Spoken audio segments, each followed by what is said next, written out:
Hello and welcome back to the channel and welcome to another Fringe reaction. This is season 3 episode 11 and it's called Reciprocity. I know what it means, I just can't pronounce it. Reciprocity, whatever. Anyway, something to do with reciprocating something. I can say that, but I can't. I don't know. Anyway, in the last episode we had an observer episode, and it's about time we learned a little bit more about the observers. And what did we learn? Yeah, nothing at all. Just that he was willing to let his son die. When the time comes, he'll be willing again. Whatever that means. They're definitely talking about water. And okay then, so theories on who the observers are. First theory was they're from the future, a long time in the future, because they seem to know what's happening or what's about to happen. But do they? They seem to be constantly surprised by things, and they have changed things in unpredictable ways. So maybe they can't see the future. Maybe it's something a little bit more subtle than that. They can affect cause and effect. They know what will trigger what event, and they have a way of manipulating things until what they want happens or something. They're affecting the quantum fluctuations of blah blah blah blah. Maybe, I don't know. As to where they come from, yeah, the future, or more likely, now this whole thing is about the two universes colliding and only one can survive.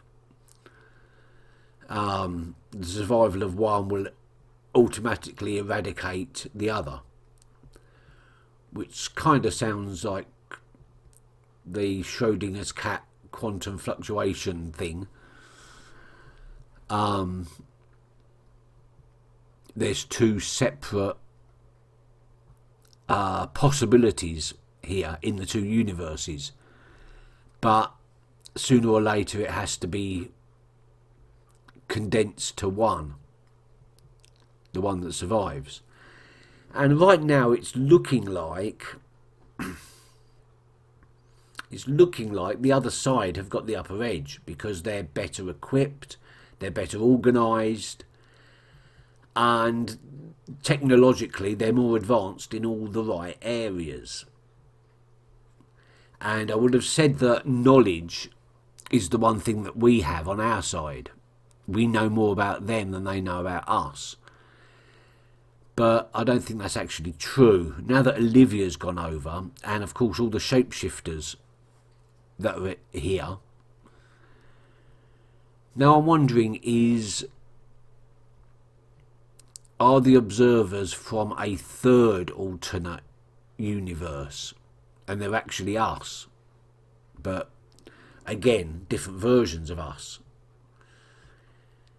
In which case, well, in which case, how far does their technology go? Because maybe the ability to travel between realms and manipulate cause and effect and all this is just part of their technology. It's hard to really know exactly where the Observer storyline is going.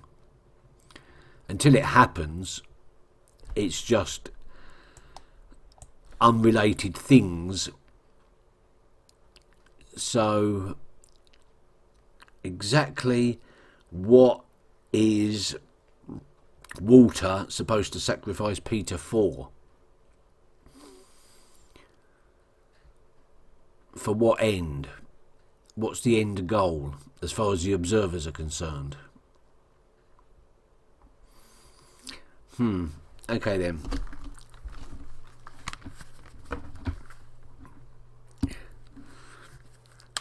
let's go into this and let's hope that Peter and Olivia can sort their problems out and actually get together on it for real this time. Okay, let's go. 1, 2, 3. And there were no reactions at all. We've run all the diagnostics. The machine continues to be unresponsive. Miss Sharp, your guests are here. I understand you broke the encryption on the computer the other Olivia left behind. A few days ago, Peter gave us a number of password suggestions. One worked. Oh? Oh, okay. That's larger scale than I was expecting. It's bigger than I imagined. Yeah, thank you. Yes. It's just big enough to destroy a couple universes. Yeah. Some kind of electromagnetic spike. You might want to do something about it. Well, we think the problem must be the missing piece, the one that the other Olivia stole. Yeah. Something's happening. Huh? It's like something triggered it. It did that all on its own. Something did trigger it. You. Yeah. Ah. Right, you need to get up there and have a little bit of a closer look, I think. So the machine's been built. We just don't know what it does yet. So it looked like it was working fine just then. The first people's book. I read it cover to cover a dozen times. There's nothing to suggest how that device works or how it's connected to you. Walter, stop, please. I want answers too. I think that book contains answers to different questions, maybe. Only a couple more, Mr. Bishop. Did you see the way that machine reacted to him? That is precisely why we're running these tests. This is a waste of time. It's not going to tell us anything. Nina, I need you to do something for me. If I'm to figure out how Peter is connected to the machine, I have to get smarter. It's the only way I'll be able to help my son. This procedure's perfectly safe. Sorry, Doc. You forgive me if I'm a little bit leery of machines right about now. I understand. And Massive Dynamic. Even though Walter actually owns Massive Dynamic, they are still guilty of some pretty weird stuff. Dangerous stuff.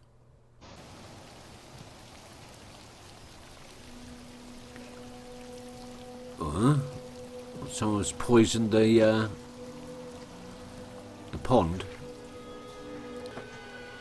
Oh! His name was Michael Baird. He was found dead in the fountain by a colleague. Emmy thinks he was murdered sometime around 3 a.m. So what's with the dead fish? He Yeah. died of mercury poisoning. Oh, it was a shapeshifter. He's a shapeshifter. His data storage disk was removed. Oh. Thank you. Whoever did this knew what they were doing. So why would someone kill a shapeshifter? You mean someone other than us? Yeah. Okay, what if this was Walternet? What if he sent over some type of cleaner to tie up all the loose ends? To kill this guy before we learned what he knew. What are you thinking? Thinking that's a good lead. This is Astrid. Agent Farnsworth, I need you to run a search on the other Olivia's data file. Okay, what's the name? Michael Baird. Yeah, he's on here. He's on a long list of Port Authority employees. Shut down the mainframe. Shut it down now. And from this moment on, no one accesses that file except you. What's going on? We cracked the encryption on the other Olivia's hard drive 36 hours ago. Among the info, she lists thousands of names. Michael Baird is one of them. Suppose Walton knew we were getting close to identifying the list of shapeshifters on that drive. How would he know that? Because someone on our side may have told him. Yeah, you got a rat. You got a mole. Or you got a shapeshifter amongst you. Okay then, so who's the mole? Is it a human mole that is just feeding information, or is it a shapeshifter? Agent Allen called. They found a dead shapeshifter. She thinks someone on the inside is him. feeding alternate information. Let's go.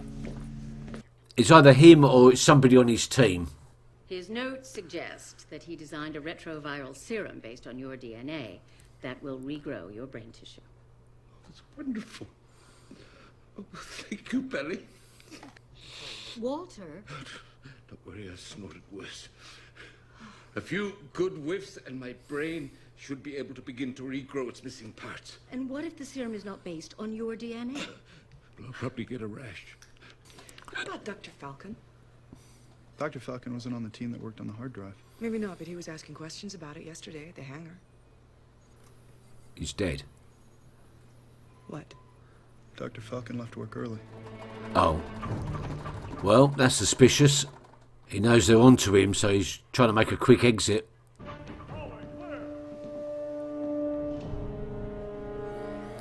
There we go.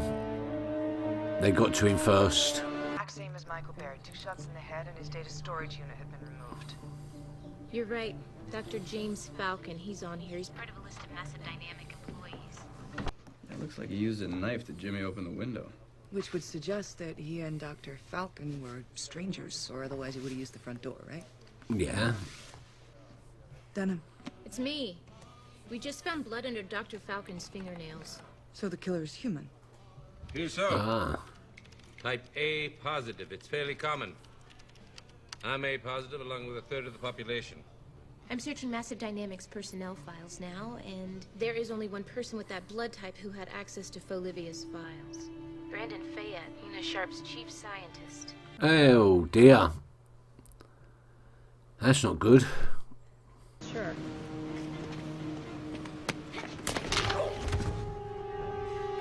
That was unnecessary. Okay, maybe it was necessary. It looks so painful.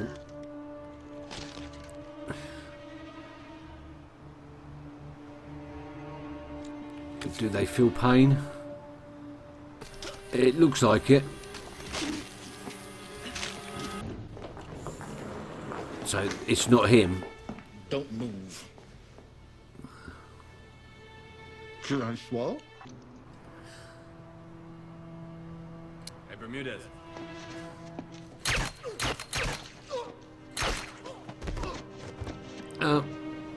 He's being harvested.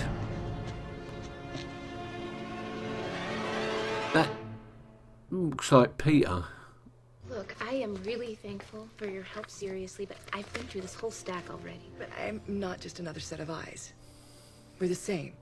The other Olivia and me. I mean, I should be able to think the same way, so maybe I'm gonna be able to find a pattern. Maybe. Or are there enough differences between you that you're totally different people? No, otherwise Peter wouldn't have been fooled. So the differences must be fairly superficial. Has Peter been a shapeshifter all this time, and they've still got Peter on the other side? No, that doesn't make any sense.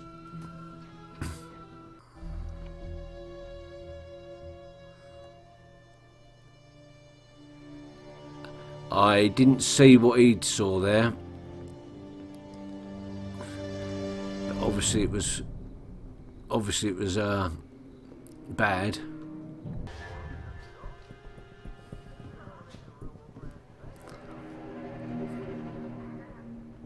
I think you're in the wrong place.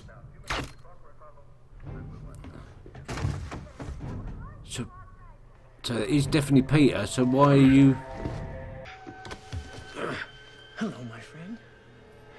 I was expecting you. Hmm? Where are you getting your information? How did you find me?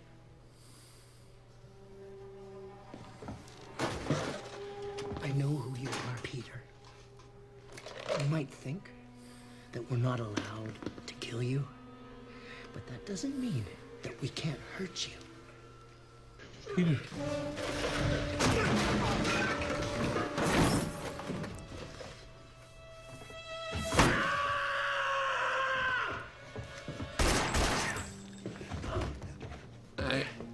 He was human. You killed them all, didn't you, Peter?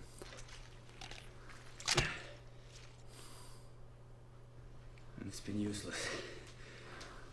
He can't find what he wants. Didn't learn anything from the rest of the data yet. And we failed. He got all of them, and now he's gone. We don't know who he was. We're always just a step behind. When you touched the machine, it changed you. It weaponized you. So what do we do now, Walter? I don't know. You don't build the machine. That's what you don't do. And they're sucking you into building something that's going to be to your detriment. What are you becoming, Peter?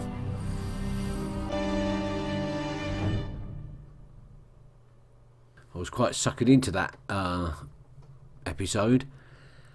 What is Peter becoming? I've starting to get the sneaking suspicion that our team of Fringe have been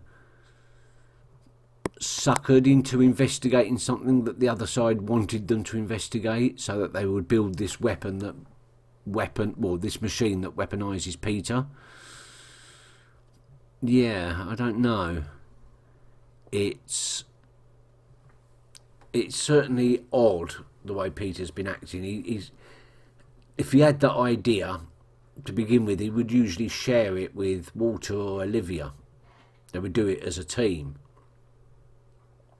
The fact that he's doing it clandestine does raise suspicions. Now, maybe he was brainwashed while he was on the other side, but I don't think he was on the other side long enough. So,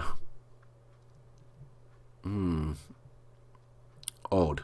But I'm glad that they're getting their... Well, I'm glad Peter and Olivia are getting their feelings for each other sorted out. That Olivia's finally admitting that whatever faux Olivia saw in Peter, she also sees. Although I don't want this show to become needlessly romantic. Yes, and also, I mean, I know I was complaining a lot in the first season about how slow it was. And I realised this was done deliberately by the writers, producers, whatever, because they wanted a slow burn. And it's now that I'm here, sort of about the halfway point, I would say, in the entire show, that I start to appreciate the slow burn. I think if we got all this within the first season, one, the show wouldn't have been able to go anywhere, and two, it would have been an overload. With this slow burn, it lulls us into a false sense of security, that, and then when things do start heating up, it comes all at once, but then they've got the ability to slow the pace back down again and give us a bit of a break, allow us to collect our thoughts. Yeah, I'm starting to appreciate the slow burn. Although, did it really need to be that slow? Maybe. I'm not a producer, so I shouldn't really comment. Another really good episode here. It looks like once Walter has passed his chimpanzee phase, he might actually get his memories back. But what will that make him? What will he become after that? Will he go back to the way he was before? A domineering, couldn't care less about other people's, just cared about the experiments sort of person? Because that's not the Walter we want to see. Not the Walter I want to see anyway. I like the Walter we've got at the moment, but he can't live like that. He's incomplete. So maybe he's going to go through, what was the other? There was a chimpanzee DNA, there was his DNA, and there was something other DNA. So maybe he's going to go through that phase first before he gets his own DNA back. Who knows?